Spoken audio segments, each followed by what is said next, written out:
সাবিনা মাসুরা নেই, সিনিয়র ঋতুপর্ণা তহুরাদের রেখে ক্যাপ্টেন এখন আফিদা। হারলেও হাইলাইন ডিফেন্সে খেলাতে অটল কোচ পিটার বাটলার। চুক্তিতে থাকলেও মাঠে নেই 5 সিনিয়র ফুটবলার। এসব বিতর্কের মাঝেই আশার আলো ট্রাই নেশন সিরিজ, যার শুরুটা বুধবার মালয়েশিয়ার বিপক্ষে ম্যাচ দিয়ে। সিরিজ শুরুর আগে 3 দলের কোচ ও অধিনায়কদের আনুষ্ঠানিক ফটো সেশন হলো ম্যাচ ভেন্যু জাতীয় স্টেডিয়ামে। 2 দফায় প্রায় 1 মাস চট্টগ্রামে কোরিয়ান ইপিজেটে হাই ট্রেনিং, সঙ্গে অনেকের ভুটান লিগে খেলার অভিজ্ঞতা, আর সবশেষ 2 দেখায় মালয়েশিয়ার বিপক্ষে না হারার সুখস্মৃতি মাঠে নামার আগে বাংলাদেশকে অনুপ্রেরণা যোগাচ্ছে। You can talk about highlines as much as you want. It's all about interpretation.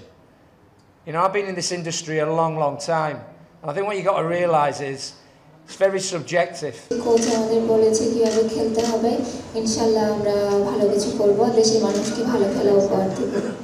Malaysia র্যাঙ্কিংয়ে 92 নম্বরে, বাংলাদেশের চেয়ে এগিয়ে থাকা এই দলটির অনেক খেলোয়াড় খেলেন বিদেশি লিগে। টুর্নামেন্টকে সামনে রেখে 15 দিনের অনুশীলন করেছে তারা। শেষ 7 ম্যাচে মালয়েশিয়ার 5 জয়, বিপরীতে হার 2টিতে। দলটির অনেক ফুটবলার চাকরির পাশাপাশি ফুটবল খেলেন। Bangladesh against Myanmar and against another friendly games, they have conditions that believe and work for this, and they can bring something good also to the country.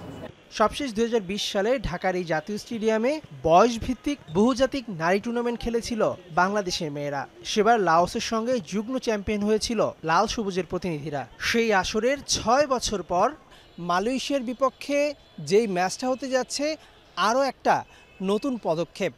Bangladesh Asian cup বাছাই পর্বের ম্যাচটার প্রস্তুতি জয় দিয়ে শুরু করতে পারবে তো? মেহেদী নাইম, যমুনা স্পোর্টস, ঢাকা।